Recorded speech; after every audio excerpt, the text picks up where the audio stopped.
Hello বন্ধুরা, good morning. আমি অর্পিতা মিহির মাম্মা চলে এসেছি আরও একটা নতুন ব্লগ নিয়ে।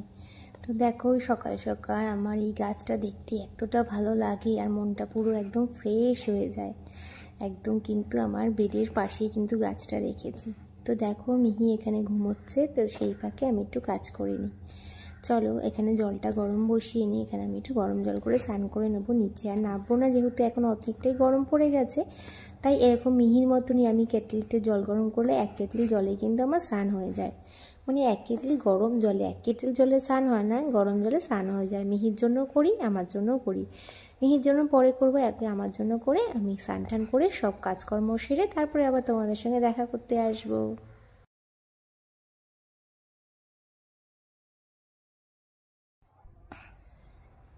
এই যে মিহি ঘুমোচ্ছে, এই ফাঁকে ফাঁকেই আমাকে সব বুঝে শুনে সব কাজকর্মগুলো করে রাখতে হয়।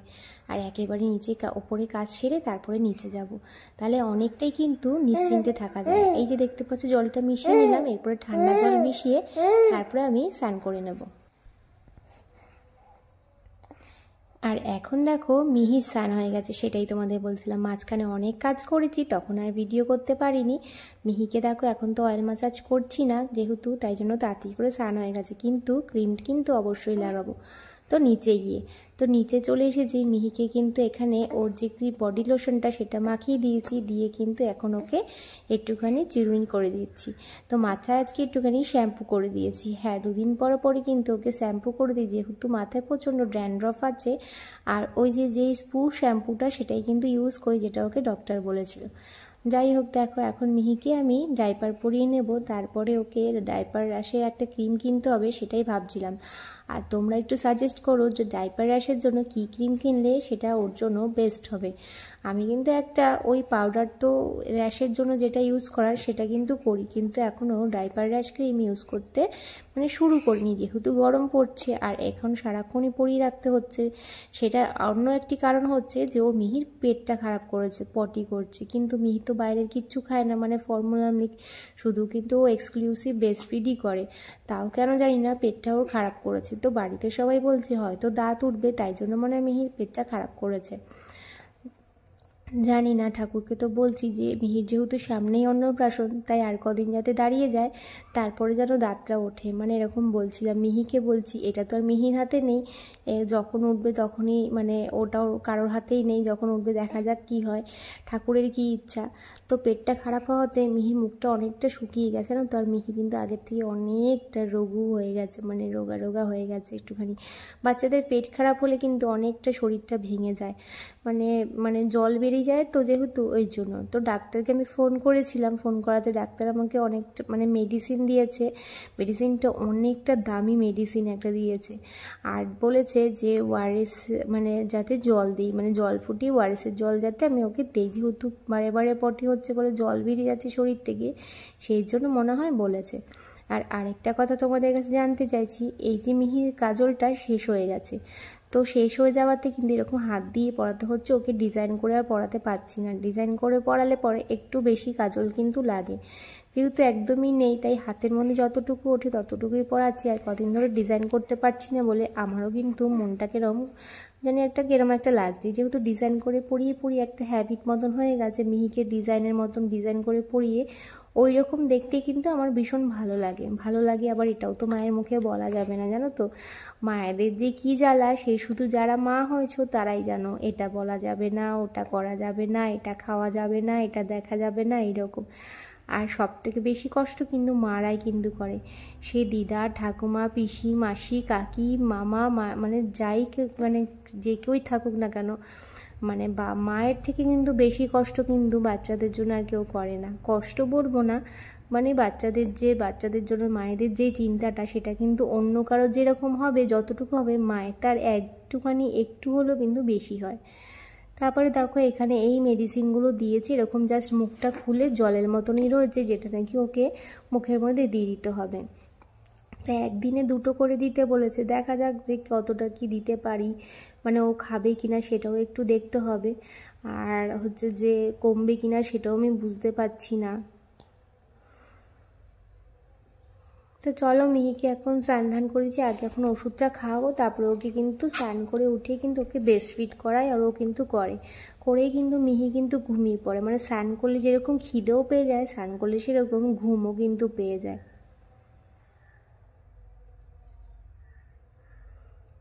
আর অনেকটা মনটা ভালো, আর দিন গুনছি যে মিহি যেহেতু সামনেই মুখে প্রসাদ, তাই কবে আসবে সেই দিনটা, সেই জন্যই কিন্তু মাঝে মাঝে ভাবলেই আনন্দ হচ্ছে, জানো তো, যে মানে কী করব না, এই প্ল্যান সেই প্ল্যান এরকম কিন্তু করতেই থাকছি। সবই তোমাদের সাথে শেয়ার করব, সবটাই কিন্তু দেখতে থাকো আস্তে আস্তে, মানে কি করি কি না করি। যেহেতু এখন ছেলের এক্সাম চলছে, তাই অতটা সেরকম কিন্তু কিছু করছি না। মানে এক্সামটা হয়ে গেলে তারপরে ভেবেছি প্ল্যান করব যে মিহির অন্নপ্রাশনে কি করা যায় কি করা যায় না। আর মিহির সাথে কথা বলতে বলতে এভাবে মিহিকে কিন্তু ওষুধটা আমি খাওয়াচ্ছি, আর একবারে কিন্তু ঢেলে দিলে মুখ থেকে কিন্তু ও বার করে দেবে। তাই জন্য কিন্তু মুখের সাইডেই কিন্তু এরকম ওষুধের যে এটা রয়েছে সেটাকে কিন্তু আস্তে করে ধরেছি, যাতে ও গিলে নেয়। জানি না কতটা কি করবে, সাইড দিয়ে কিন্তু অনেক ফেলেও দিচ্ছে অল্প অল্প করে। আর ভালো না বুঝলে, মুখটা জানি কিরকম একটা করছে, সেটাই আমি ওকে বলছিলাম। আর এদিকে আমার ছেলেও চলে এসেছে স্নান টান করে, ওকে এখন একটুখানি খেতে দেবো। বললাম দাঁড়া, বোনকে একটুখানি আমি খাইয়ে তারপরে ঘুম পাড়িনি, যেহেতু বোনের শরীরটা ভালো নেই, তারপরে আমি তোকে দিচ্ছি। বললো ঠিক আছে মা, তুমি তোমার মতন করে নাও, তারপরে আমাকে খেতে দেবে। আর মিহি সোনার সাথে এসব গল্প করতে করতে অনেকটাই কিন্তু কাজও হয়ে যায়। আর এদিকে জানো তো, বেশিরভাগ কাজই কিন্তু মানে আগেই রাখি মিহি ঘুমোতে। মিহি ঘুম থেকে উঠে গেলে মিহির সঙ্গে সময় কাটাই, আর আমার মিহির সঙ্গে সময় কাটাতে যেটা নাকি আমার ভীষণ ভালো লাগে। এই মুহূর্তগুলো আমি একদমই মিস করতে চাই না। ওকে ওষুধ খাওয়ানো, ওকে পটি ক্লিন করা, ওর টয়লেট ক্লিন করা, ওর মানে ঠাকুর আশীর্বাদ করুক যাতে বমি টমি না হয়, মানে এগুলো পরিষ্কার করা, এই কাজগুলো কিন্তু মানে যত বড় হবে তত তো আস্তে আস্তে কমে যাবে। তখন নিজে নিজে বলতে শিখবে, নিজে নিজে করতেও শিখবে, তখন তার আমাকে দরকার হবে না। এই ছোটোবেলাটা চলে গেলে ছোটোবেলাটা কিন্তু আর ধরে রাখা যায় না। যেরকম আমি ছোটোবেলায় কি করতাম সেগুলো এখন আমার মা গল্প করে, যে খুব মিস করি যে এরকম করতিস ওরকম করতিস। যদিও আমি খুবই শান্ত ছিলাম, আমার নাকি একদমই সাড়া পাওয়া যেত না, আমাকে যেখানে মা বসিয়ে রাখতো আমি নাকি সেখানেই বসে থাকতাম। এবার দেখা যাক আমার মেয়েও কি শান্ত হয় নাকি, বুঝতে পারছি না, হবে নাকি। আমার শাশুড়ি তো বলে অনেকটাই কিন্তু দুষ্টু হবে, মানে আমার ছেলের থেকেও নাকি দুষ্টু হবে। আমার ছেলে কিন্তু দুষ্টু ছিল না, এখন যত বড় হচ্ছে তত জানি দুষ্টুমিটা ওর বেড়ে যাচ্ছে। আর মোটে কিন্তু বললে কথা শোনে না, বড় হয়ে যাচ্ছে যত তত।